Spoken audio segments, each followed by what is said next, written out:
Across the United States, a quiet crisis unfolds in communities that once embodied the American dream. Small towns that thrived for generations are now facing an existential threat that goes beyond economic downturns or natural disasters. These communities are confronting the harsh reality of permanent decline, with populations dwindling, infrastructure crumbling, and essential services disappearing one by one. The statistics paint a sobering picture. According to the U.S. Census Bureau, over 1,300 American towns have lost more than half their population since 1950. The trend has accelerated dramatically in the past decade, with rural communities experiencing the fastest rate of decline in American history. Climate change, economic shifts, demographic change, and infrastructure failures are converging to create what demographers call death spirals, conditions where population loss becomes self-reinforcing and irreversible. Unlike the boom and bust cycles that have historically affected American communities, today's challenges represent fundamental changes in how and where Americans live and work. The digital economy has reduced the importance of geographic location for many industries. Climate change is making some regions increasingly uninhabitable. The aging of rural America, combined with young people moving to cities, has created demographic imbalances that threaten community viability. Environmental factors play an increasingly critical role in community survival. Rising sea levels threaten coastal communities. Prolonged droughts make agriculture impossible in traditionally farming-dependent areas. More frequent and severe natural disasters strain resources beyond breaking points. Some communities face the impossible choice between relocating entirely or watching their towns slowly become uninhabitable. The first town on our list exemplifies these converging challenges and demonstrates why some American communities will not survive the remainder of this decade. Centralia, Pennsylvania. Population in 2020, 5 residents. Peak population, 1890, 2,761 residents. Primary threat, underground coal fire burning since 1962. Centralia represents perhaps the most dramatic example of a town facing inevitable extinction. What was once a thriving coal mining community of nearly 3,000 residents has been reduced to just 5 holdout residents who refuse to abandon their homes despite an underground fire that has been burning beneath their town for over 60 years. The Centralia mine fire began in May 1962, likely when the town council hired firefighters to clean up the municipal dump by burning trash. The fire spread into the abandoned coal mines beneath the town, creating an underground inferno that continues to burn today. The fire has consumed an estimated 3,700 acres of underground coal deposits and shows no signs of stopping. By the early 1980s, the fire's effects became undeniable. Dangerous levels of carbon monoxide began seeping into homes and businesses. Ground temperatures in some areas reached over 900 degrees Fahrenheit. Sinkholes opened without warning, threatening to swallow buildings and people. The pavement on Highway 61, the main road through town, began to crack and buckle from the heat below. The federal government initially attempted to extinguish the fire, spending over $7 million on various suppression efforts. Every approach failed. The fire had spread too extensively through the maze of abandoned mine tunnels, and the cost of continuing the fight was deemed prohibitive. In 1983, Congress approved a $42 million relocation package, offering to buy out all residents and businesses. By 2030, Centralia will exist only as a cautionary tale and a tourist destination for those fascinated by American ghost towns. The underground fire will continue burning long after the last resident has departed, leaving behind a landscape too dangerous for human habitation, but too costly to remediate. It will stand as a permanent monument to the intersection of environmental disaster, government failure, and human stubbornness in the face of insurmountable odds. Across the United States, a quiet crisis unfolds in communities that once embodied the American dream. Small towns that thrived for generations are now facing an existential threat that goes beyond economic downturns or natural disasters. These communities are confronting the harsh reality of permanent decline, with populations dwindling, infrastructure crumbling, and essential services disappearing one by one. These aren't temporary setbacks that communities can overcome with determination and investment. They represent structural changes to American society that make certain locations unsustainable for human habitation in their current form. The towns facing extinction by 2030 share common characteristics: rapidly declining populations, failing infrastructure, limited economic opportunities, and environmental challenges that compound their difficulties. Tangier Island, Virginia. Population in 2020, 436 residents. Peak population, 1930, 1,200 residents. Primary threat, sea level rise and coastal erosion. Tangier Island sits 12 miles from Virginia's mainland, land in the middle of Chesapeake Bay, accessible only by boat or small aircraft. This isolated waterman's community has thrived for over 300 years by harvesting blue crabs and oysters from the bay's rich waters. However, rising sea levels and accelerating erosion are literally washing the island away beneath its residents' feet. The island has lost two-thirds of its landmass since 1850, shrinking from 1,344 acres to just 483 acres today. The rate of land loss has accelerated dramatically in recent decades as sea level rise combines with natural subsidence and increasingly powerful storms. Scientists from the Virginia Institute of Marine Science predict that Tangier Island will become uninhabitable by 2051, with much of the remaining land disappearing beneath the waves by 2030. Tangier's residents have watched their community shrink throughout their lifetimes. Older residents remember when the island had 3 ridges of high ground separated by marshes. Today, only the main ridge remains above normal high tide, connected by a single road that floods regularly during storms and exceptionally high tides. Historic homes, churches, and the island's cemetery have been abandoned to the advancing water. The economic foundation of the community, commercial crabbing, faces multiple pressures beyond the island's physical disappearance. Climate change has altered the bay's ecosystem, affecting crab populations and migration patterns. Stricter environmental regulations have limited fishing seasons and catch limits. Younger generations increasingly leave the island for education and career opportunities that don't exist in the isolated community. Infrastructure on Tangier Island reflects its precarious situation. The island has no hospital, requiring emergency medical evacuations by helicopter or boat depending on weather conditions.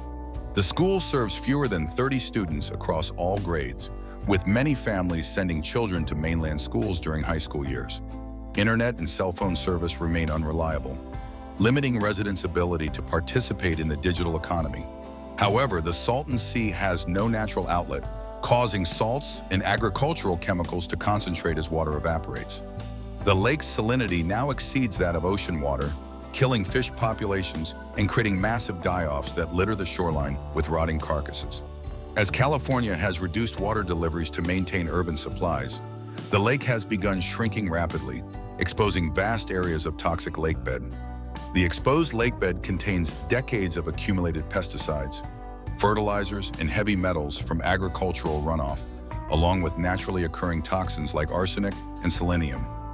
Windstorms carry this toxic dust across the region, creating air pollution that exceeds federal health standards by dangerous margins.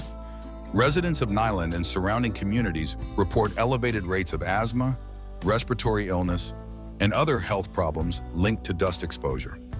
By 2030, continued shrinkage of the Salton Sea will expose vast additional areas of toxic lakebed, making air quality in Nyland and surrounding areas dangerous for human health.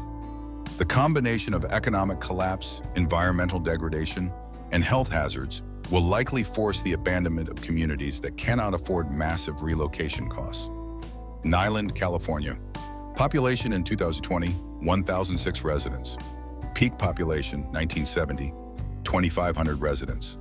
Primary threat, toxic dust from shrinking. Salton Sea Nyland sits on the shores of California's largest lake, the Salton Sea, which is rapidly shrinking and becoming increasingly toxic. What was once marketed as a desert resort destination has become an environmental disaster zone where residents face constant exposure to hazardous dust storms and toxic air pollution that make the town increasingly uninhabitable. The Salton Sea was created accidentally in 1905 when Colorado River floodwaters breached irrigation canals and filled a desert depression. For decades, the lake was maintained by agricultural runoff from the surrounding Imperial Valley, creating an oasis that supported recreation, wildlife, and small communities like Nyland. Resort developments, marinas, and beach communities flourished around the lake through the 1960s. However, the Salton Sea has no natural outlet, causing salts and agricultural chemicals to concentrate as water evaporates. The lake's salinity now exceeds that of ocean water, killing fish populations and creating massive die-offs that litter the shoreline with rotting carcasses. As California has reduced water deliveries to maintain urban supplies, the lake has begun shrinking rapidly, exposing vast areas of toxic lakebed. By 2030, continued shrinkage of the Salton Sea will expose vast additional areas of toxic lakebed, making air quality in Nyland and surrounding areas dangerous for human health. The combination of economic collapse, environmental degradation, and health hazards will likely force the abandonment of communities that cannot afford massive relocation costs. Cairo, Illinois. Population in 2020, 1,753 residents. Peak population 1920, 15,103 residents. Primary threat, economic collapse and population hemorrhaging. Cairo sits at the confluence of the Mississippi and Ohio rivers in southern Illinois, once making it a strategic transportation hub and thriving river port. The town's location at the intersection of major waterways brought prosperity through river commerce, railroad connections, and agricultural trade. However, economic changes, racial tensions, and geographic disadvantages have created a death spiral that has reduced Cairo's population by over 90% from its peak. The town's decline began in the mid-20th century as river transportation became less important to the American economy. Railroad consolidation eliminated many jobs, while highway construction bypassed Cairo in favor of routes that better serve growing metropolitan areas. The town's isolated location, which once provided strategic advantage for river commerce, became a liability in an economy increasingly centered on automotive transportation and air travel. Racial tensions accelerated Cairo's decline through the 1960s and 1970s. The town experienced significant civil rights conflicts, including boycotts, violence, and federal intervention. White flight reduced the tax base and eliminated many businesses, while discriminatory practices limited economic opportunities for African American residents. The combination of economic decline and social conflict created conditions where people left faster than new residents arrived. The combination of infrastructure collapse and resource depletion creates particularly challenging situations for residents who cannot easily relocate. Unlike sudden disasters that trigger emergency response and federal assistance, gradual infrastructure failure often goes unnoticed by state and federal authorities until conditions become critical. By then, the cost of repairs often exceeds the value of saving communities with rapidly declining populations. Three towns exemplify these infrastructure and resource challenges, each facing extinction through different but equally terminal combinations of system failures and depleted foundations. Picher, Oklahoma. Population in 2020, 0 residents, officially dissolved. Peak population, 1926, 14,252 residents. Primary threat, lead and zinc contamination from mining waste. Picher represents the most extreme example of resource extraction consequences, having been completely evacuated and officially dissolved due to catastrophic environmental contamination from decades of lead and zinc mining.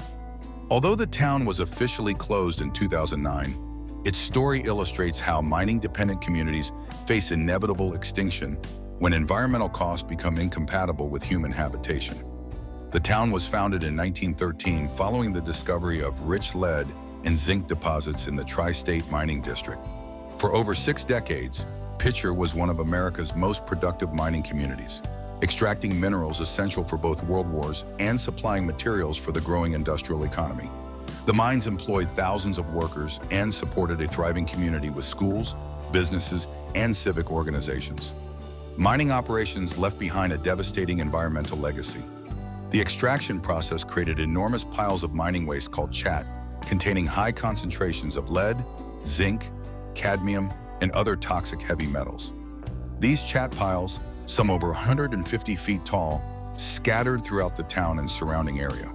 Subsurface mining created thousands of miles of underground tunnels that made the ground unstable and prone to sudden collapse. By the 1970s, health problems among Picher residents, particularly children, became impossible to ignore. Blood lead levels in local children averaged 3 times the national average, causing learning disabilities, behavioral problems, and permanent neurological damage.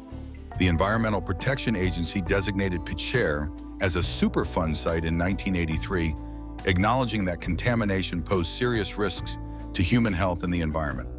By 2010, Picher was completely abandoned. the state of Oklahoma officially dissolved the town's municipal government, making Picher one of the few American communities to be deliberately eliminated due to environmental contamination. Demolition crews destroyed most buildings to prevent people from returning to the dangerous area.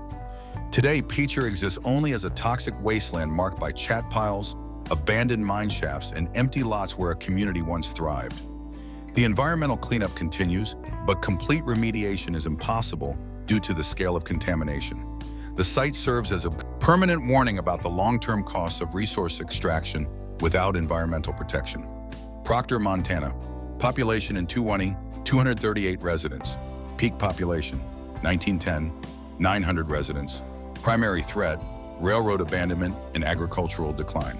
Proctor exemplifies the challenges facing railroad-dependent agricultural communities where transportation infrastructure abandonment combines with changing farming practices to eliminate the economic foundation for small-town survival. The town's fate was sealed when BNSF Railway abandoned the branch line that connected Proctor to regional markets, making grain shipping prohibitively expensive for area farmers. Proctor was established in 1906 as a railroad town on the Great Northern Railway line, connecting Billings to Great Falls. The town served as a grain elevator and shipping point for wheat farmers in the surrounding agricultural region. At its peak, Proctor supported a bank, hotel, general store, school, churches, and numerous small businesses that served both railroad workers and farming families from the surrounding area. The railroad provided Proctor's economic lifeline by offering farmers affordable transportation to regional and national markets. Grain elevators in town stored wheat from dozens of farms until railroad cars could transport it to mills and ports. The railroad also brought supplies, mail, and passengers to the isolated community, connecting it to the broader American economy and society. Agricultural changes began undermining Proctor's viability in the 1950s as farming operations consolidated into larger units that required fewer workers and supported fewer businesses. Mechanization reduced labor needs, while improved roads allowed farmers to bypass local businesses in favor of larger stores and regional centers. The town's population began declining as farm families moved to cities and railroad employment decreased. The decisive blow came in 1986 when BNSF Railway abandoned the branch line serving Proctor due to declining traffic and high maintenance costs. The railroad company determined that the line no longer generated sufficient revenue to justify continued operation, particularly given the expensive bridge and tunnel maintenance required in the mountainous terrain. Loss of railroad service devastated the local agricultural economy. Farmers were forced to truck their grain over 100 miles to the nearest elevator, adding significant transportation costs that made their operations less competitive. Many farmers sold their land to larger operations or converted to livestock ranching, which required fewer workers and generated less local economic activity. Without its economic foundation, Proctor began experiencing rapid population decline and business closures. The grain elevator closed within a few years of railroad abandonment. The bank closed in 1995, forcing residents to drive to distant towns for banking services. The school consolidated with neighboring districts due to declining enrollment, requiring children to ride buses for over an hour each way to attend classes. Glen Allen, Mississippi. Population in 2020, 431 residents. Peak population, 1940, 2,500 residents. Primary threat, agricultural mechanization and Mississippi River changes. Glen Allen represents the decline of Mississippi Delta cotton communities, where agricultural mechanization eliminated the economic foundation, while Mississippi River management changes reduced the natural advantages that originally made farming viable in the region. The town exemplifies how technological and environmental changes can make entire agricultural regions economically obsolete. Glen Allen was founded in the late 1800s as a cotton plantation community in the fertile Mississippi River Delta. The rich alluvial soil deposited by centuries of river flooding created ideal conditions for cotton cultivation, while the river provided transportation to markets. The town thrived during the era of labor-intensive agriculture, when cotton farming required large workforces for planting, cultivation, and harvesting. The community supported a complex social and economic structure built around cotton production. Large plantations employed hundreds of sharecroppers and tenant farmers, while the town provided services and supplies needed for agricultural operations.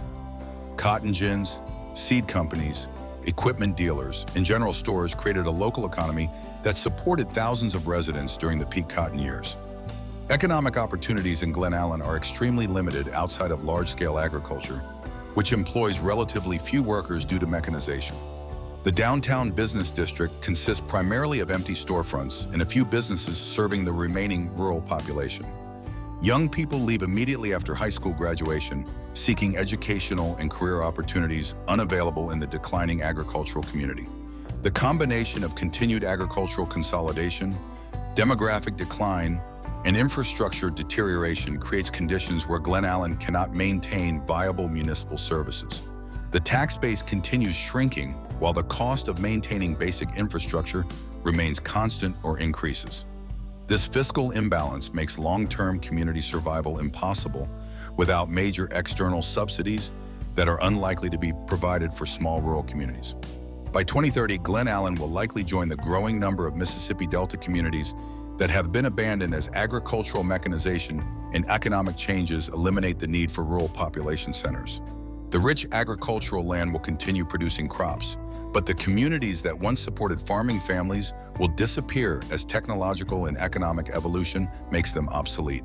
Shishmaref, Alaska. Population in 2020, 563 residents. Peak population, 1990, 600 residents. Primary threat, coastal erosion and permafrost thaw due to climate change. Shishmaref occupies a barrier island on Alaska's northwest coast, 126 miles north of Nome. This Inupiat community has called the island home for over 400 years, sustaining themselves through subsistence hunting, fishing, and traditional cultural practices adapted to the Arctic environment. However, rapid Arctic warming is destroying the natural protections that have allowed human habitation on this exposed coastline. The community faces extinction through multiple climate change impacts that reinforce each other catastrophically. Rising temperatures have reduced sea ice formation, eliminating the natural barrier that previously protected the coastline from storm damage during winter months. Without sea ice, powerful storms drive waves directly against the island's shores, causing accelerating erosion that consumes 10 to 15 feet of coastline annually. Permafrost thaw compounds the erosion problem by destabilizing the ground beneath buildings and infrastructure. The permanently frozen soil that once provided solid foundations for structures is melting, causing buildings to shift, crack, and collapse. The island's freshwater supply is threatened, as thawing permafrost allows saltwater to infiltrate previously protected freshwater lenses. Storm intensity has increased as warming Arctic Ocean temperatures provide more energy for weather systems. The community has experienced unprecedented storm surges that flood the entire island, contaminating freshwater supplies and damaging homes and infrastructure. In 2005, a particularly severe storm destroyed several homes and prompted emergency evacuations of vulnerable residents. Infrastructure in Shishmaref reflects the community's desperate situation. The airport runway sits just feet above sea level and floods regularly during storms, cutting off the community's only reliable connection to emergency services and supply deliveries. The water treatment plant and waste facilities face constant threats from erosion and flooding. Power generation equipment requires frequent replacement due to saltwater exposure and ground instability. Housing in the community faces impossible challenges as permafrost thaw and erosion make normal construction and maintenance ineffective. Traditional building methods adapted to stable permafrost fail when the ground becomes unstable. Modern construction techniques designed for temperate climates cannot handle the extreme conditions created by rapid environmental change in the Arctic. By 2030, continued erosion and increasing storm damage will likely force the final abandonment of Shishmaref. The community that has survived centuries of Arctic challenges will become a climate change refugee population, joining other Alaska Native villages facing similar fates as Arctic warming accelerates beyond all historical precedents. Homer, Louisiana. Population in 2020, 2,197 residents. Peak population, 1960, 4,500 residents. Primary threat, industrial pollution and economic collapse. Homer sits in North Louisiana's industrial corridor, where decades of oil refining, chemical production, and manufacturing have created a complex legacy of environmental contamination and economic dependence that now threatens the community's survival. The town exemplifies the challenges facing industrial communities where pollution from the industries that once provided prosperity now makes long-term habitation dangerous, while economic alternatives remain elusive. The community developed around timber and agricultural processing in the early 1900s, but transformed into an industrial center during World War II, when defense contractors established manufacturing facilities in the region. Chemical plants, oil refineries, and related industries provided well-paying jobs that supported a thriving middle-class community through the 1970s. However, industrial operations left behind extensive environmental contamination that has accumulated over decades. Groundwater contamination from industrial chemicals affects drinking water supplies throughout the region. Air quality problems from chemical emissions create elevated rates of respiratory illness and cancer among residents. Soil contamination makes urban agriculture dangerous and reduces property values throughout affected areas. The same industries that created the contamination problems have been eliminating jobs through automation, plant closures, and relocations to regions with lower costs and fewer environmental regulations. Major chemical plants have shut down or dramatically reduced operations, eliminating thousands of jobs without addressing the environmental legacies of their previous operations. Infrastructure in Homer shows signs of deferred maintenance and declining investment as the tax base shrinks and municipal resources are stretched thin. Water treatment systems require expensive upgrades to address contamination issues, while roads and public buildings deteriorate due to budget constraints. The hospital has eliminated services and reduced capacity as the population declines, and health insurance coverage becomes less common among remaining residents. Educational opportunities have diminished as the school district faces budget cuts and declining enrollment. Younger families with children are particularly likely to relocate to areas with better schools and fewer environmental health risks, further reducing the population base needed to support quality educational systems. By 2030, the combination of ongoing environmental health risks, continued economic decline, and population loss will likely reduce Homer to a remnant population unable to maintain basic municipal services. The community will join other industrial towns throughout the South that cannot overcome the legacy of environmental contamination while lacking resources for economic transformation. Island Park, Idaho. Population in 2020, 286 residents. Peak population, 1980, 350 residents. Primary threat, Yellowstone supervolcano proximity and wildfire risk. Island Park sits directly atop the Yellowstone caldera, the active supervolcano that could produce an eruption capable of ending civilization as we know it. While major eruptions occur on geological timescales, the town faces more immediate threats from increased volcanic activity, changing hydrothermal conditions, and escalating wildfire risks that make long-term habitation increasingly dangerous. The community developed as a logging and railroad town in the early 1900s, later transitioning to tourism and recreation as Yellowstone National Park became a major destination. The area's proximity to the park and abundant outdoor recreation opportunities supported a seasonal economy based on hunting, fishing, snowmobiling, and tourism services. However, scientific monitoring has detected increasing signs of volcanic unrest beneath the Yellowstone region over the past 2 decades. Ground deformation, earthquake swarms, and changes in hydrothermal activity suggest that the volcanic system is becoming more active, though scientists cannot predict when or if a major eruption might occur. Even without a catastrophic eruption, increased volcanic activity creates hazards that make Island Park increasingly dangerous for permanent residents. Hydrogen sulfide and other toxic gases seep from the ground in various locations, creating localized air quality problems. Hydrothermal explosions, while much smaller than volcanic eruptions, can occur without warning and cause significant damage to nearby structures. Climate change has dramatically increased wildfire risk in the greater Yellowstone region, as rising temperatures, extended droughts, and earlier snowmelt create conditions for more frequent and severe fires. Island Park sits in a forest environment that is particularly vulnerable to catastrophic wildfire, especially during increasingly common drought periods. The 2020 wildfire season demonstrated the vulnerability of the Island Park area as fires surrounded the community and forced evacuations. Smoke from regional fires created dangerous air quality conditions for weeks, particularly affecting elderly residents and those with respiratory conditions. The combination of fire risk and poor air quality during fire season makes the area increasingly unsuitable for permanent residents. Housing stock in Island Park consists largely of seasonal cabins and vacation homes that are not designed for year-round residents in extreme conditions.